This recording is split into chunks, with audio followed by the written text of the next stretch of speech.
अस्सलाम वालेकुम मोअज़्ज़िज़ नाज़रीन गिरामी। आज की इस इंटरेस्टिंग वीडियो में इस हिंदू का सवाल है कि मैं हिंदू हूँ, मुसलमान होना चाहता हूँ और मुसलमानों के 72 फ़िरके हैं, तो मैं कौन से फ़िरके में आकर शामिल हूँ। इंटरेस्टिंग सवाल है और बेहतरीन जवाब है डॉक्टर ज़ाकिर नाइक साहब की तरफ से। लेटेस्ट सवाल है।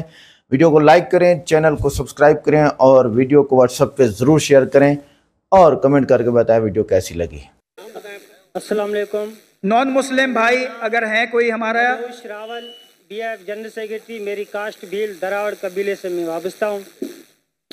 मैं उमरकोट में रहने वाला हूँ। हाजी अली मुराद राजड़ MP है उसके गांव में। तो मेरा सवाल ये था कि आप मुसलमानों के 72 फ़िरके हैं, 72 फ़िरकों में जब कोई हिंदू मुसलमान बनता है तो उसको कौन सा फ़िरका दिया जाए या कौन सा फ़िरका पहनाया जाए। ज़्यादा थोड़ी सवाल में गलती है तो माजरत। भाई साहब ने बहुत अच्छा सवाल पूछा है, बहुत अहम सवाल पूछा है। उसने कहा कि अगर मैंने सही सुना, मैं ढूंढ रहा था किधर है, पता चला का बारादरी में। अगर मैं सही सुना, उन्होंने कहा कि इस्लाम में 72 फ़िरके हैं और अगर कोई गैर मुस्लिम बनता है तो कौन से फ़िरके में दाखिल होगा। भाई साहब, इस्लाम में 72 फ़िरके नहीं हैं। ये इस्लाम में नहीं लिखा है कि इस्लाम में 72 फ़िरके, कुरान में भी नहीं लिखा है, हदीस में नहीं। अल्लाह के रसूल फरमाते हैं कि मुसलमान 72 फ़िरके में बटेंगे। अल्लाह के रसूल ने ये नहीं कहा कि बनाओ फ़िरके। कुरान मजीद में लिखा है फ़िरका बनाना हराम है। सूरह अनाम सूरा नंबर 6 आयत नंबर 158 159 159 वहां लिखा है कि जो भी फ़िरके बनाएगा ये रसूल तुझको उससे लेना देना कुछ नहीं, अल्लाह ताला उसे देखेगा। कुरान की कई आयतें फ़िरके बनाना हराम है, उसके बावजूद तिरमिज़ी की सही हदीस है, हदीस नंबर 171, जहाँ अल्लाह के रसूल फरमाते कि मुसलमान 72 जिस तरीके से ईसाई ने या यहूदी ने 71 फ़िरके बनाए, ईसाई ने 72 बनाए, मुसलमान 73 बनाएंगे, 73, नॉट 72, 73, 73। तो अल्लाह के रसूल फरमाते क्या मुसलमान बनाएंगे, अल्लाह के रसूल ने ये नहीं कहा क्या बनाओ। आप समझ रहे, कुरान में साफ कहा गया है फ़िरके बनाना हराम है। अल्लाह ताला फरमाते सूरह इमरान में सूरा नंबर 3 आयत नंबर 103 में, वातसिमू बिहब्लिल्लाहि जमीअन वला तफर्रकू, अल्लाह की रस्सी को मजबूती से पकड़ो और आपस में मत बटो। अल्लाह की रस्सी क्या है? कुरान और सही हदीस। तो फ़िरके बनाना हराम है इस्लाम में, लेकिन फिर भी बनाएंगे। आपका सवाल है अगर कोई गैर मुस्लिम बनता है तो कौन से फ़िरके में जाएगा? वो मुसलमान बनेगा। कुरान की कई आयतें, कौला इन्ननी मिनल मुस्लिमीन, कहो कि मैं मुस्लिम हूं। कुरान में कहा नहीं लिखी कि बाकी कुछ कहो। तो इस्लाम एक ही मजहब है। अगर कोई गैर मुस्लिम अपनी मजहब को तब्दील करेगा, हम कहेंगे उसे इस्लाम में दाखिल हो। अपने आप को क्या बोलो? मुसलमान, मुस्लिम, फुल स्टॉप। अगर कोई शख्स नदवा से पढ़ा, अपने आप को नदवी बोलता, मुझे कोई एतराज नहीं। कोई देवबंद से पढ़ा, देवबंदी बोलता, मुझे कोई एतराज नहीं। मदीना से पढ़ा है, मदीनी बोलता, मुझे कोई एतराज नहीं। लेकिन दीनी लक़ब से मुस्लिम, सिर्फ मुस्लिम। हम मुसलमान एक साथ होना चाहिए, दुनिया भर में बटे हुए, चाहे पाकिस्तान हो, चाहे हिंदुस्तान हो, कोई भी स्थान हो, हम मुसलमान आपस में क्यों झगड़े? जैसे कि मैंने कहा कल और पहले भी, ये जो चारों अइम्मा हैं, इमाम अबू हनीफा, इमाम मालिक, इमाम शाफी, इमाम अहमद इब्न हम्बल, हम चारों की इज्जत करते। चारों बड़े बड़े उलमा थे, कई अइम्मा थे, बट ये चारों के जो तुलबा थे उन्होंने और फेमस किया। ये चारों अइम्मा माशाअल्लाह अपने जहन से हमें दीन समझाने लगे। और मेरे नज़दीक जब मैं ये चारों अइम्मा की किताबें पढ़ा हूँ और उलमा के साथ मैं स्टडी किया हूँ। मेरे वालिद शाफी थे, मैं रत्नागिरी से हूँ, बॉम्बे में पैदाइश है, तो बचपन में शाफी पढ़ाने आते थे मैं। बट मेरे वालिद माशाअल्लाह बहुत खुले ज़हन के थे, वो सारे उलमा से बहुत करीब थे और घर पे एवरी सेकेंड डे उलमा आते थे। हनफी आते थे, शाफी आते थे, अहले हदीस आते थे माशाअल्लाह। मुझे याद है कि बचपन में मैं मुजाहिदुल कासमी, काजी मुजाहिदुल कासमी हनफी फिक के बड़े फ़क़ी है, इंतकाल हो गया, अल्लाह उन्हें जन्नत फिरदौस नसीब फरमाए।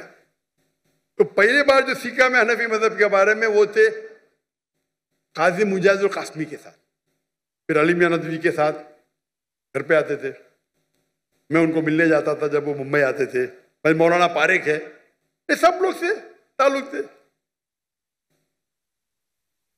फिर मुख्तार नदवी साहब अहले हदीस के अमीर, मेरे वालिद साहब जितने अमीर है सब लोग को माशाअल्लाह या घर पे आते थे, हम उनको मिलने जाते थे। और मैं तो बच्चा था पहले, 15 साल का, 20 साल का, 25 साल का फिर हुआ, और मैं इनसे सीखता था। मैं कोई मदरसा नहीं गया, लेकिन बड़े बड़े उलमा के साथ में बैठा और दीन सीखा। फिर सऊदी अरेबिया गया, शेख अब्दुल अजीज फ़रैफ़ी, शेख सालिम मुनज्जिद, उनका मयार कुछ अलग है। शेख ददू मालकी स्कॉलर है, दुनिया में आज लोग कहते नंबर 1 पे का 2 पे, लेकिन टॉप 5 में तो है ये सब लोग। उनसे बैठे, उनके साथ सीखे, ज़हन खुला। सबसे पहली बार जब मैं अरबी सीखने गया था, अरबी में महारत मुझे नहीं है, डॉक्टर फा अब्दुल रहीम इंडिया से है, लेकिन उनने एक नया शुरू किया था मदीना यूनिवर्सिटी में गैर अरब को अरब सिखाने के लिए। तो सबसे पहले उस्ताद जो मेरे बाहर के थे वो डॉक्टर फा अब्दुल रहीम थे, और वो कहते थे कुरान में कितने बार भी पढ़ो, कहाँ लिखा ने अपने आप को हनीफी बोलो, शाफी बोलो, देवबंदी बोलो, मदनी बोलो या सल्फी बोलो। कुरान में लिखा है क़ाला इन्ननी मिनल मुस्लिमीन। और देखे जाओ तो 95% सेम है, कुछ थोड़ा ऊपर नीचे होगा। कोई कहता हाथ ऊपर रखना अफजल है, कोई कहता नीचे करना। मैं तहकीक करता हूं, तहकीक करने के बाद मैं बहुत सख्त हूं फॉलो करने के लिए, लेकिन तहकीक करने के बाद मैं जो कहता हूं कि मैं भी सही हूं, ये आम लोग बोलते मैं ही सही हूं, ये प्रॉब्लम है। मैं ही सही हूं, आई एम ओनली राइट, आई से आई एम ऑल्सो राइट। इस्लाम में माशाअल्लाह इतना वाइड स्कोप है। ये छोटे छोटे बात पे इख्तिलाफ पे रफतन करना चाहिए कि नहीं हाथ का मानना, तो इस पे झगड़े होते, डिबेट होते। और चारों अइम्मा ये मानते हैं अगर आप कोई दूसरे अइम्मा पे अमल करते तो कोई गुनाह नहीं है, और मैं भी उसको मानता हूं, क्योंकि अल्लाह ताला ने मुझे एडवांटेज दिया है कि मैं मुख्तलिफ अइम्मा, मालकी तो यही नहीं है, मलकिया, शेख मोहम्मद हसन दद्दू नाम सुना ही नहीं होगा। कौन सुना शेख मोहम्मद हसन दद्दू का नाम? एक भी हाथ ने, हाँ एक दो हाथ है उधर। शेख मोहम्मद हसन दद्दू मोरटानिया के है, मेरे बहुत करीब है, और आज की तारीख में लोग कहते हैं वो सबसे बेस्ट आलिम है, बट बेस्ट नहीं, टॉप 5 में तो आएंगे। हदीस की नॉलेज, कुरान की नॉलेज की है, वो सीखा उनसे। अभी कतर में रहते, कतर ने सिटीजनशिप दे दी उनको, मोरटानिया के शेख अब्दुल अजीज फ़रैफ़ी, तफसीर में महारत है उनकी माशाअल्लाह। वो मुझे बोला है, मैं बोला कौन ही तफसीर, मैं भी नहीं जानता था, मैं बिजी था। मैं बोला मैं बहुत बिजी हूं। मैं मॉर्निंग में एक जन ने कहा मोहम्मद अल अरीफी, मोहम्मद अल अरीफी का नाम सुने आप? मोहम्मद अल अरीफी अरब वर्ल्ड में बहुत फेमस है हो। मैं बोला बहुत बिजी हूं, मैं मॉर्निंग में आ सकता हूँ? अच्छा 7 बजे आओ ब्रेकफास्ट के लिए। 7 बजे गया। शेख अब्दुल अजीज फ़रैफ़ी बोले कभी भी आएंगे चलेगा। मैं बोला अच्छा मैं आता हूँ 12 बजे। 12 बजे गया, 4 बजे तक ये था। मुझे पता नहीं कौन थे शख्स, बाद में पता चला इतने आलिम मेरे से यंग है, उनका इल्म। वो कहने लगे मेरे कोई पाकिस्तानी स्टूडेंट से आपकी इतनी तारीफ की है, फिर मैं आपका तर्जुमा देखा वीडियो पे और मेरी ख्वाहिश है आपसे मिलने की। मैं उनके इल्म के हिसाब से 0.0001% भी नहीं हूं। ये उल्मा है, शेख अब्दुल अजीज फ़रैफ़ी, शेख साले मुनज्जिद, इस्लाम Q&A, इस्लाम Q&A सुने .info, सबसे फेमस वेबसाइट फतवे के बारे में। वो फतवा भी देंगे तो बोलेंगे अबू हनीफा ने ये कहा, इमाम शाफी ने ये कहा, अच्छा ये चीज अफजल है। ये तरीका है आपस में झगड़ने का थोड़ी। तो वो लोग को देखो इतने बड़े बड़े आलिम कभी भी नहीं कहते मैं आप हनीफी है, अगर पढ़ते रफत नहीं करते नो प्रॉब्लम, वो कहे ठीक हमारे नजदीक ये अफजल है। ये इख्तिलाफ क्यों है? इख्तिलाफ है क्योंकि there is a difference of फिक्र। अभी कोई फॉलो करेगा एलोपैथी, कोई फॉलो करेगा यूनानी, ये 95% सेम है। और जो इख्तिलाफ भी है वो छोटी छोटी बात पे, फरूरी बात पे, उसके ऊपर झगड़ने की जरूरत क्या है? मैं तो सारे उलमा से मिलता हूं, मुझे कोई प्रॉब्लम नहीं, इल्म हासिल करता हूं और वो मुझे इज्जत देते तो मुझे शर्म आती, वो मेरा माथा चूमते तो मुझे शर्म आती। इतने बड़े आलिम बोलते नहीं नहीं आप तकाबले अध्ययन में माहिर है। अरे भाई मैं माहिर नहीं हूं, मैं स्टूडेंट हूं भाई। वहां के बड़े बड़े अरबोपति बिलियनर मेरे गाड़ी का दरवाजा खोलते, शर्म आती। अरब लोग अल्लाह ने इज्जत दिए तो दीन की कदर करते, नौक दाई की कदर करते, शर्म आती है। जहां तक के मुसलमान है, जो गैर मुस्लिम देखता है वो यही देखता है कि हनफी है कि शाफी है कि देवबंदी है कि बरेली है। वो मुसलमान है मारो, हम आपस में झगड़ते। हम अगर एक हो जाएंगे, हम मुसलमान एक हो जाएंगे तो कोई माई का लाल हमें कुछ छू नहीं सकता है। माफ करना जरा जबान मेरी मुंबई की हो गई। इंशाअल्लाह कोशिश तो कर रहे, हम कोशिश ही कर सकते, बाकी अल्लाह पे छोड़ते। जो भी अल्लाह ने आपको सलाहियत दी है उसका इस्तेमाल करो। अगर अल्लाह ने सलाहियत दी मुझे बात करने की और बात करने के टाइम में मैं चुप बैठ जाऊंगा, अल्लाह मुझसे सलाहियत ले लेगा, क्या डरने का। हम तो अल्लाह का पैगाम फैलाने के लिए आए, जिंदगी वक्फ कर दी तो क्या डरना। इसीलिए अल्लाह ताला फरमाते सूरह इमरान में सूरह नंबर 3 आयत नंबर 103 में वातसीमो बिहब्लिल्लाहि जमीअन वला तफरकू, अल्लाह की रस्सी को मजबूती से पकड़ो और आपस में मत बंटो। आपके पास भी इस मुल्क में बड़े बड़े उलमा हैं। मुफ्ती तकी उस्मानी इकोनॉमिक्स के अंदर, इस्लामिक इकोनॉमिक्स में आज के तारीख में नंबर 1 है।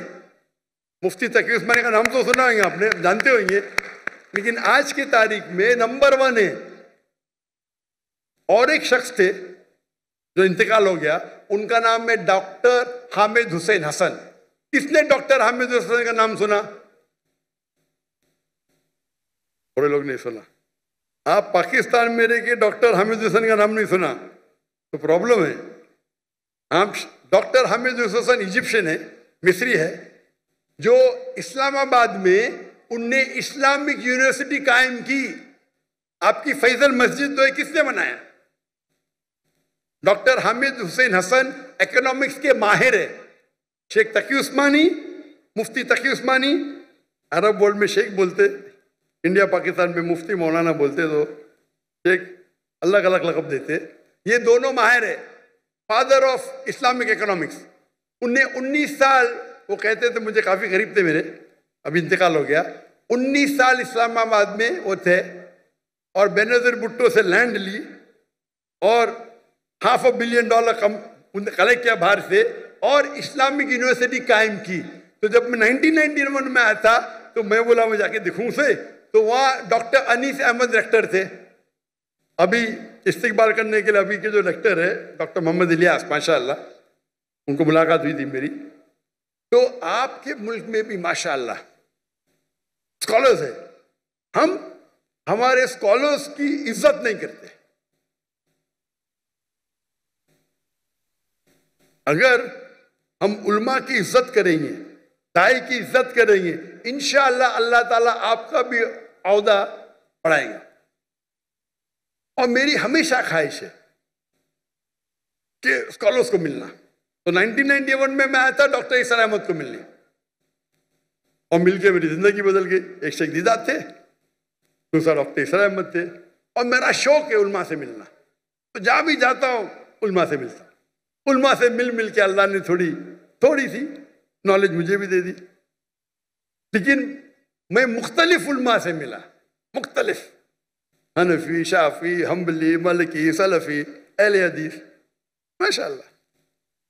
चंद लोगों को मौका मिलता है जैसा अल्लाह ने मुझे दिया। इसीलिए मेरी हमेशा है कि मैं अपने को बोलता हूं क़ाला इन्ननी मिनल मुस्लिमीन। अमली तौर पे चारों अइम्मा ने कहा, आपको कोई भी फतवा मिला जो अल्लाह और अल्लाह के रसूल के खिलाफ में, फतवे को छोड़ दो। तो अमली तौर पे मैं पक्का हनफी, पक्का शाफी, पक्का हमली, पक्का मलकी, पक्का अहले हदीस, पक्का सलफी। मैं तहकीक करता हूं, अमल करता हूं। ये सब मेरे अइम्मा हैं। और अब जाएंगे, अगर बाहर निकलेंगे पाकिस्तान और इंडिया के बाहर, ये उल्मा को मिलेंगे, ये आलिम सब लोग की इज्जत करते। मैं भूल गया और एक बड़े आलिम के डॉक्टर ज़ियाउर रहमान आज़मी, हिंदू थे, वो मेरे उस्ताद थे हदीस में, हिंदू ब्राह्मण थे। 19 या 20 साल की उम्र में इस्लाम कबूल करके मक्का भाग गए, फिर कायरो जाके सीखे हदीस, फिर मदीना यूनिवर्सिटी के डीन बने। डीन, मैंने हदीस उनसे सीखी, हिंदू से, तो मुसलमान बन गया। तो अल्हम्दुलिल्लाह अल्लाह ने मुझे इतना नवाजा, क्योंकि अमेरिका सीखने के बाद ना मैं अमेरिका के पीछे भागा, ना मैं सीखने के बाद अल्लाह ने सारा दौर कराया, अमेरिका का भी दौर कराया, ऑस्ट्रेलिया का भी, लंदन का भी, यूके का, नाम लो शहर में हूं मैं, लेकिन दावत करने के लिए।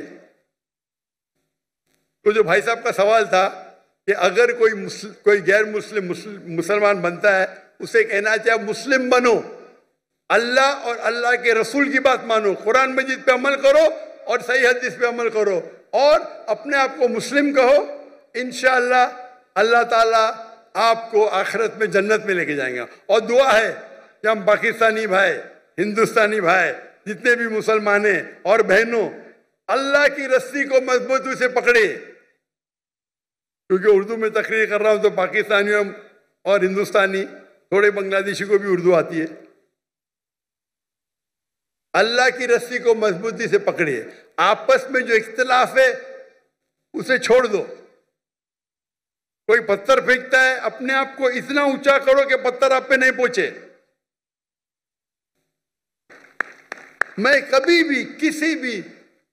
भी कोई भी मेरे खिलाफ बात के, मैं उसका जवाब देता ही नहीं हूं। खाली मेरे स्टाफ को बोलता हूं, देखो भाई मैंने कुछ गलती किया और वो सही कह रहे तो मुझे बोलो, मैं सुधर जाऊंगा। क्योंकि हमें अल्लाह और अल्लाह की रसूल की बात मानना चाहिए। और अपना बड़प्पन ये है कि हिंदुस्तान में मैं क्या करता हूं, जो मेरे खिलाफ बात करता हूं उनको भी मैंने स्टेज पे बुलाता हूं, बात करो। क्योंकि मैं उनसे कहता हूं, कहीं भी कुरान में, कहीं भी हदीस में नहीं लिखा है कि आप डॉक्टर जाकिर नाइक के खिलाफ है तो जन्नत में नहीं जाएंगे, बराबर। मैं कोई भी कुरान की आयत पढ़ा भी नहीं, ना हदीस पढ़ा। यहां तो मारा मारी, मैं वीडियो खोलता हूं तो पाकिस्तानी के तो एक उल्मा दूसरे उल्मा को गाली दे रहा है। क्या हो रहा है ये? अगर मुझे कोई गाली देता, मैं बोलता हूं भाई कुरान में कहीं नहीं लिखे, हदीस में कहीं नहीं लिखे, अगर डॉक्टर जाकिर नाइक को गाली देंगे तो आप जन्नत में नहीं जाएंगे। मेरी शर्त है कि आप अल्लाह में मानो, अल्लाह के रसूल में मानो, उनकी बात करो, मैं आपको मेरे स्टेज पे बुलाऊंगा। मेरे खिलाफ बात करो, नो प्रॉब्लम। ये करने की वजह से कई जो मेरे दुश्मन थे मेरे दोस्त बन गए। जो स्टेज से मेरे खिलाफ बात करते थे मेरे फेवर में बात करने लगे।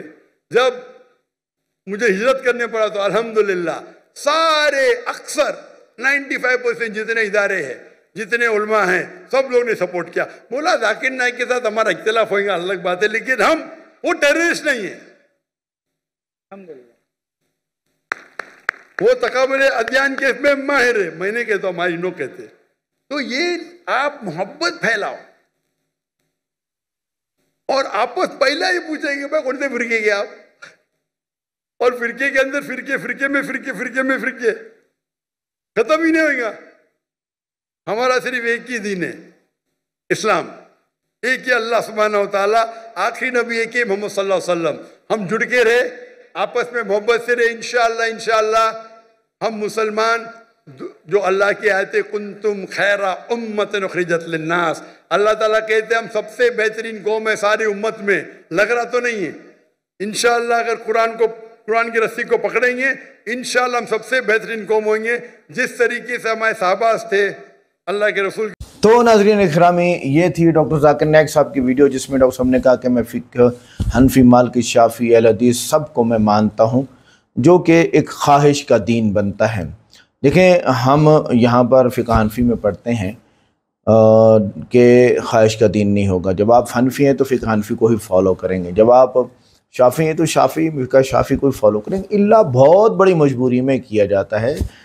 जैसे मैं मिसाल दे दूँ, फ़िक़्ह हनफी में एक मसला है कि अगर किसी औरत का ख़ावंद गुम हो गया है तो वो 90 साल इंतज़ार करेगी, जबकि उस मर्द की उम्र के सारे लोग मर चुके हों, तो फिर दोस्त उसके हम उम्र, तो फिर ये औरत क्या करेगी? इद्दत गुजारेगी, और अगर इसमें आगे इसका मन हुआ तो ये शादी करेगी। इस मसले को फ़िक़्ह हनफी में क्योंकि मुश्किल था, फितने का दौर है और जवानी है, लिहाजा इसको फिर फ़िक़्ह शाफ़ी के ऊपर अमल किया गया 4 साल। कि जिसका औरत का ख़ावंद गुम हो चुका है, वो काजी की अदालत में दावा दायर करने के बाद 4 साल इंतज़ार करेगी, और चौथे साल काजी, इस दौरान 4 साल काजी उसको ढूंढेगा, सरकार ढूंढेगी, हुकूमत ढूंढेगी। 4 साल के बाद वो लिख के देगा अब आप दूसरी शादी कर सकती हैं। अब जब शादी हो गई, पहला ख़ावंद अगर आ गया, तो ये एक मसला है बहुत बड़ा।